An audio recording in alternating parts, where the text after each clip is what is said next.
almost died for like 5 times in my life. And every single time, there's like a point where I'm like, I haven't done enough. Challenges. There's no denying we all have them. These are the stories of ordinary people facing extraordinary challenges and emerging better on the other side. I'm Cheryl Hunter. As a teenager, I was kidnapped and held captive. I overcame the trauma and turned my life around. Today, my mission is to let you know that you are bigger than anything that can ever come your way.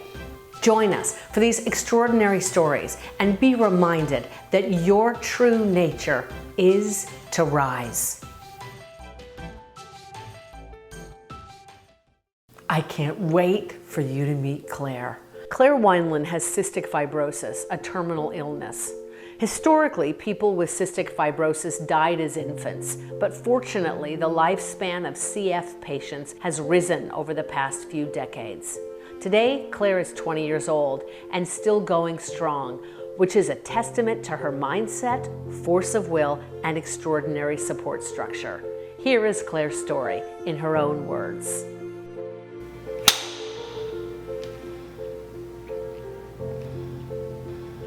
Claire, you've got a radically different take on life than most people. Why do you think that is?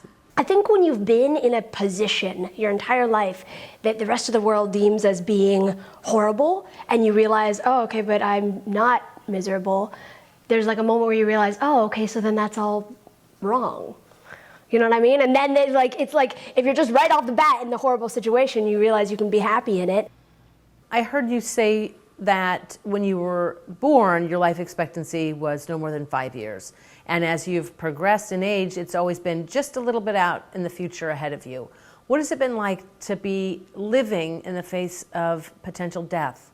Having death constantly on your heels really like forces you to live.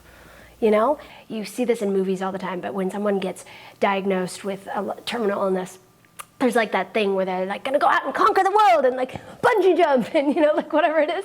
And I've actually never found that to be true. I think when you're living with the possibility of death, the thing you really want to do is live slowly. You want to take your time with everything. You want to go to school. You want to fall in love. You want to have friends. You want to like decorate your first apartment. You want to do those slow, simple, mundane things more than anything else. You know what I mean? And so for me, it's less about going out and living life and more about just sitting there and realizing that life is right in front of you. It's all around you, you know? Claire is on 75 medications, has had 30 surgeries, and does between 4 and 6 hours of breathing treatments every single day. Despite how unimaginable that would be for most of us, Claire takes it in stride. Thinking of not waking up and doing treatments is like really bizarre. Like, what do you mean you guys just like get up and brush your teeth and get dressed and leave? Like, what? And so we really do adapt to our circumstances. And so, yeah, childhood for me was like a normal childhood. But then once I grew up and I started talking to other people, I realized it wasn't normal at all. Like throughout my childhood, I would decorate my hospital rooms.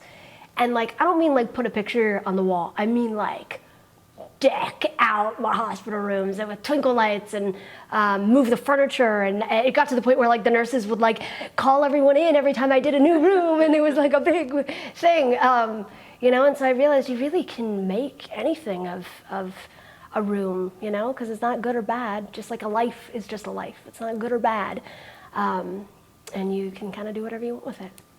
You see it as a choice, and that there's nothing good or bad. You can make of it as you will, but how did you get there? You know, I do think one of the huge influences on my personality are my parents and the way that they raised me, because they're both very spiritual. And my dad's Tibetan Buddhist. He raised me with this understanding of the fact that there's always going to be suffering, you know, and there's always going to be death, and there's always going to be sickness. But those aren't reasons to not have a really incredible life at all. There's no reason that someone who's sick needs to be miserable.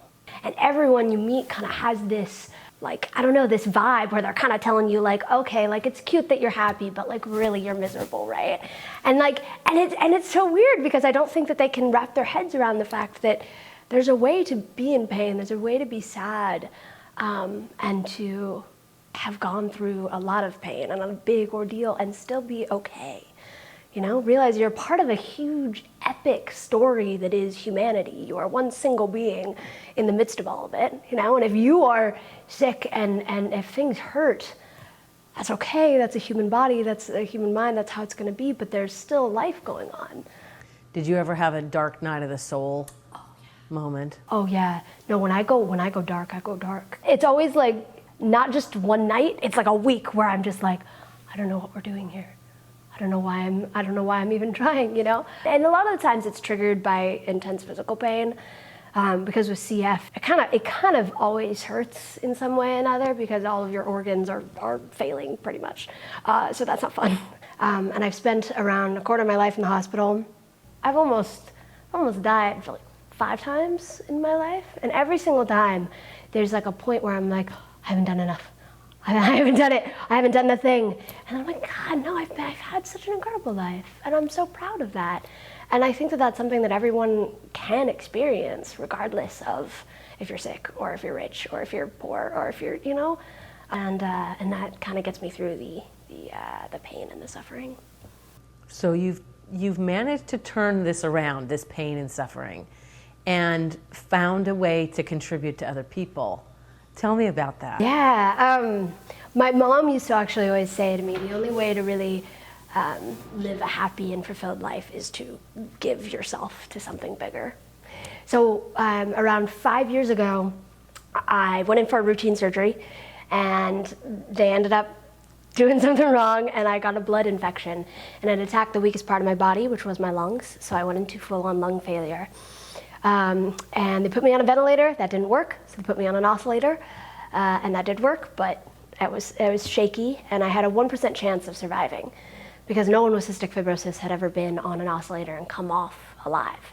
So that was around a month of my life that I was in a coma and then I was on the deathbed and hundreds of people came out to support me and to be there for my family and, you know, and really help everyone through that. And when we came out, we realized, wow, that is something we are so lucky to have. And yet that is something that so few people in our position do have. And so then we were like, well, we should do something about that. She absolutely did do something about that. At age 13, Claire, along with her parents, Melissa Nordquist and John Wineland, founded the Claire's Place Foundation.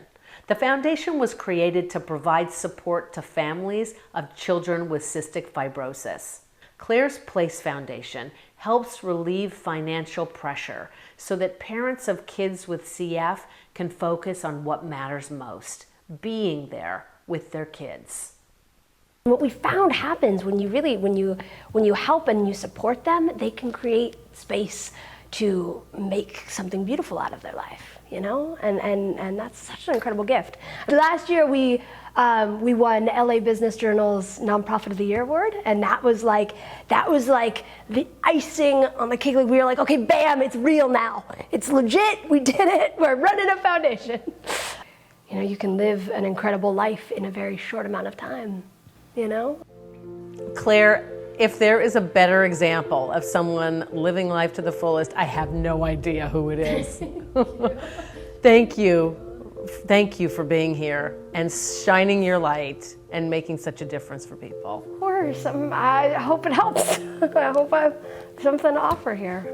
Yeah, thank you. You want to hug it out? You want to hug it out? Come on, bro. Oh, such a pleasure. Oh, you are amazing. Thank you for having me. Even in the face of uncertainty, we can live extraordinary lives right now to the very, very fullest. I hope you enjoyed watching her as much as I did speaking with her. It was truly an honor. I'll see you next time here on Rise.